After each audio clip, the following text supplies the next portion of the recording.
असफलताओं के 1008 पड़ाव पार कर उम्र की सीमा को चुनौती देने वाली सफलता की अद्भुत कहानी।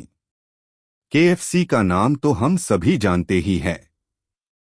हम सभी को सिर्फ ये पता है कि केएफसी आज कितना फेमस है, पर ये मालूम नहीं है कि उसके सक्सेस के पीछे कितनी मेहनत की गई थी और वो किसने की थी।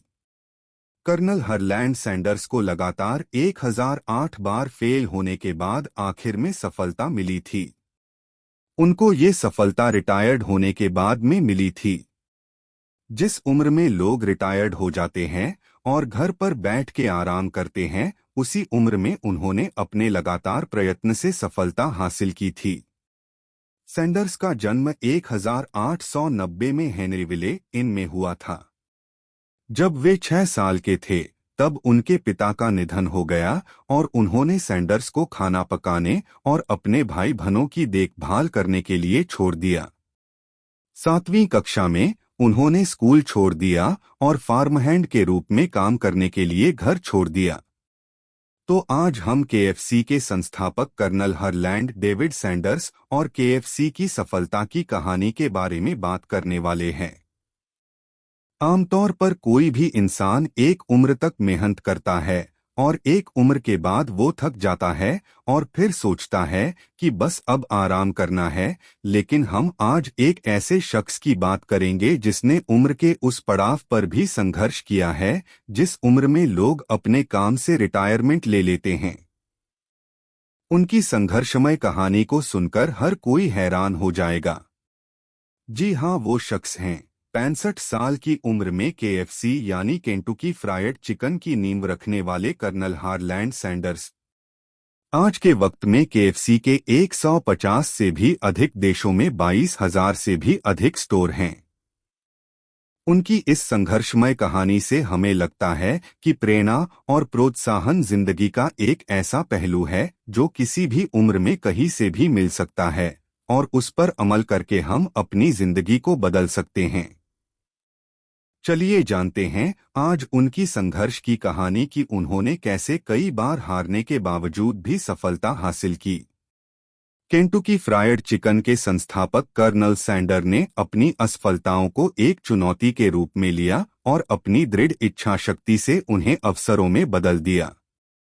उनका पूरा जीवन कठिनाइयों से भरा था, भले ही उन्होंने दृढ़ता के साथ अपना बिजनेस स्थापित किया और सावधानी पूर्वक प्लानिंग के साथ विश्व स्तर पर विस्तार किया, और इसलिए कहानी युवा उद्यमियों के लिए एक महान प्रेरणा है। KFC owner life story. Sander का जन्म 9 सितंबर 1890 को हेनरीविल, इंडियाना में हुआ था।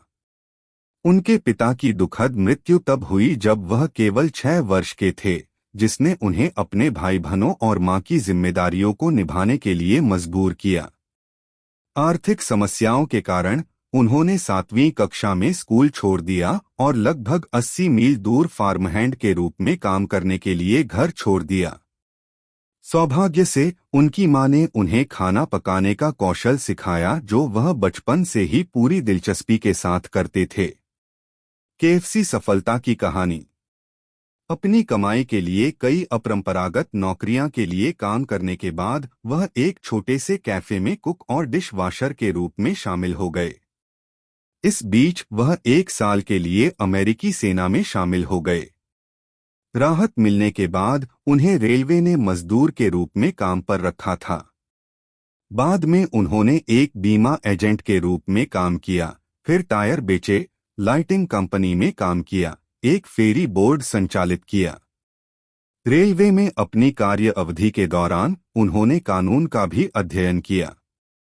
अपने बुरे व्यवहार के कारण उन्हें कई बार अपने सहकर्मियों से लड़ाई का सामना करना पड़ा। आखिरकार 1930 में वह उत्तर कोरबिन के बाहरी इलाके में एक सड़क किनारे गैस स्टेशन पर एक स्थायी नौकरी में शामिल हो गए। वह अपने खाली समय में अपने व्यंजनों को पकाते थे और उन्हें अपने गोदाम से लोगों को बेचते थे, जिसे उन्होंने एक छोटे से रेस्टोरेंट में बदल दिया था। रोमांचक बात यह थी कि रात के खाने के साथ साथ लोगों को उनके द्वारा आयोजित शो देखने का अवसर मिला, जिसमें वे आकर्षक कहानियां सुनाते थे।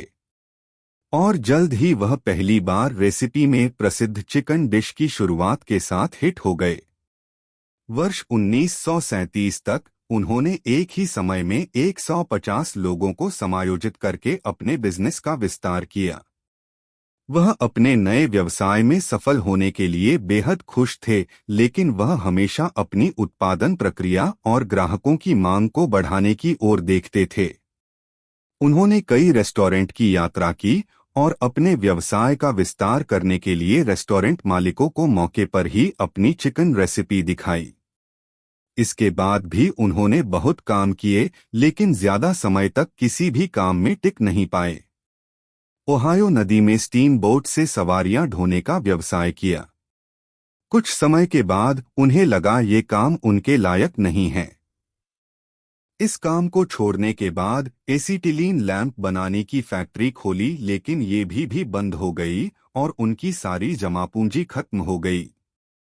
इस सफर के दौरान उन्हें 1009 रेस्टोरेंट से रिजेक्शन मिला।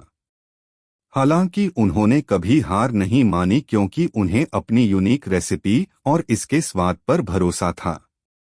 और अंत में वह दिन आ गया जब कुछ रेस्तरां सैंडर्स की चिकन रेसिपी बेचने के लिए तैयार हो गए।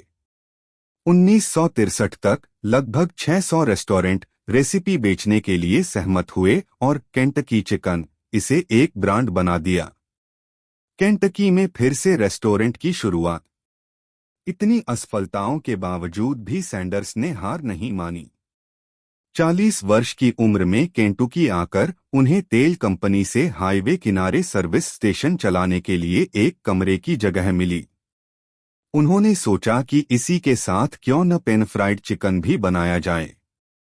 उन्होंने सर्विस स्टेशन के पीछे बने कमरे में एक टेबल और कुछ कुर्सियां डाल दी और वहां आने जाने वाले ड्राइवरों और यात्रियों को पेन फ्राइड चिकन व अन्य चीजें भी बनाकर खिलाने लगे। धीरे धीरे लोगों को उनके बनाए खाने का स्वाद अच्छा लगने लगा।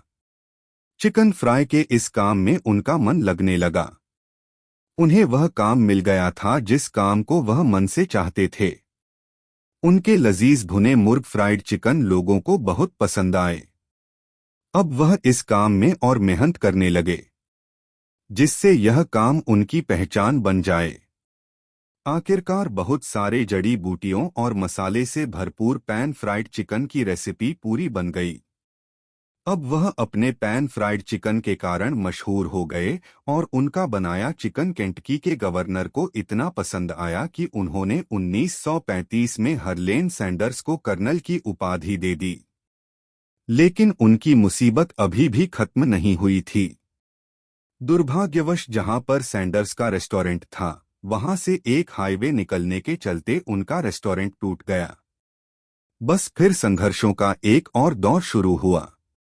आज केएफसी ने खुद को 136 देशों में विश्व स्तर पर एक्सपैंड किया और दूसरी सबसे बड़ी फूड चेन के रूप में स्थापित किया है। सैंडर्स के जीवन से हमने जो लेसन सीखा है वह यह है कि सफलता किसी भी उम्र में प्राप्त की जा सकती है। अपने जीवन के किसी भी पड़ाव पर अपने सपने को पूरा करने के लिए केवल एक चीज की जरूरत है। हमेशा अपने आप पर पूरे दिल से विश्वास करें।